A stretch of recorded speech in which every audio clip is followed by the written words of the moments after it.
Entitled Indian parents think they own my salary.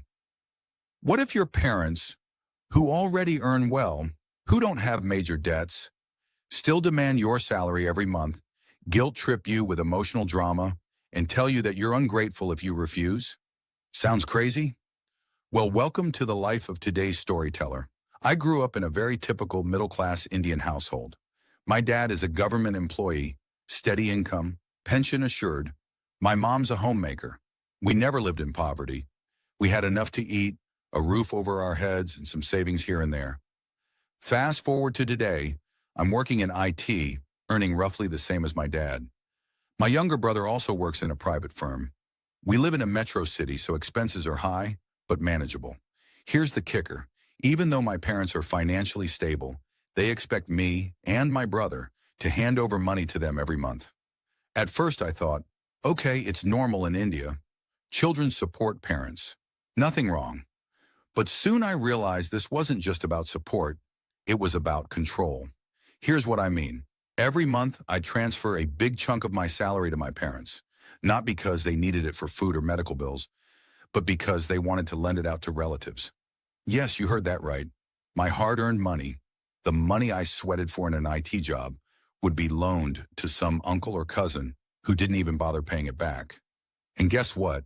I wasn't even asked. I was informed after the fact. Beta, your cousin needed help, so we gave him some money. He'll return it, spoiler alert. He never did. Then came the bigger demand. My parents want to build a big house, in our hometown. They already have a roof over their head, but they want something grand, something to show to society. And of course, they expect me and my brother to fund it. Now, if I agreed, I'd be tied down by EMIs for 20 to 25 years. My dream of financial freedom, traveling, maybe moving abroad, all gone. My life reduced to paying for a house I didn't even want. I tried to explain, Papa, I don't want to take on such a huge EMI. I want to invest, save for my future.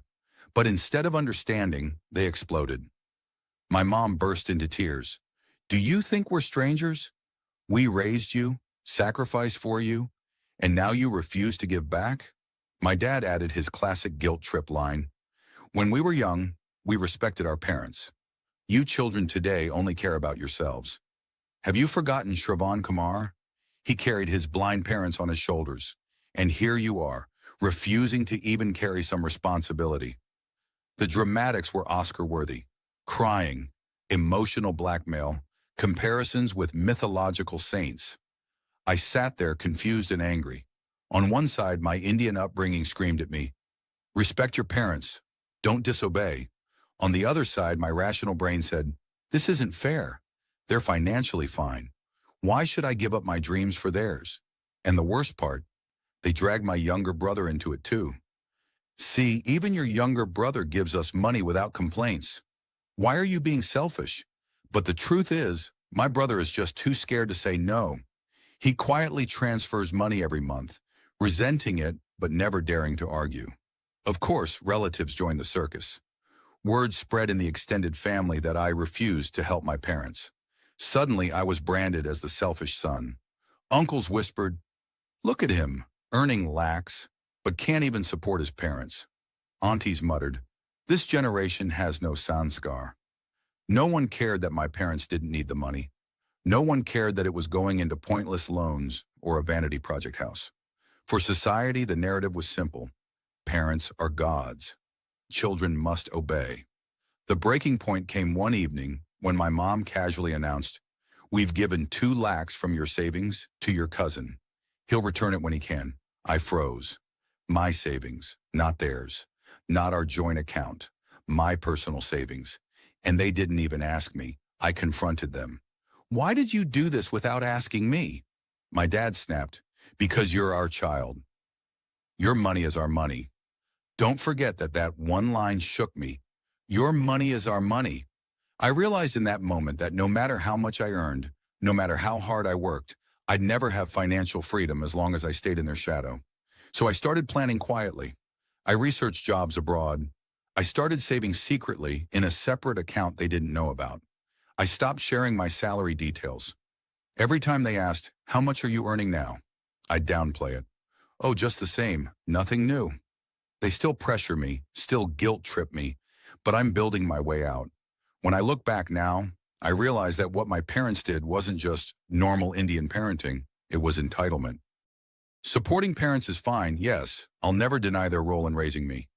But when support turns into control, when love turns into emotional blackmail, that's when the line is crossed. And sadly, in India, society will almost always side with the parents. No matter how unreasonable they are, the child is expected to give in. That mindset traps countless young professionals in guilt, in debt, and in frustration. The truth is, respect is earned, not demanded, and love shouldn't be measured in EMIS. After months of quietly applying, I finally landed an opportunity abroad, a tech job in the USA. When I told my parents, their first reaction wasn't happiness, it was anger. "Why do you want to go so far? You're abandoning us. You just want to escape responsibility." But I stood firm. For the first time in my life, I didn't bend. I said, "No, I want my freedom. I want to build my own life, and I'm taking this chance." The fights were ugly. Tears, accusations, guilt trips. But eventually I left. Moving to the USA was liberating. For the first time, my salary was truly mine. I could save, invest, travel, without explaining every rupee. Of course, there was loneliness.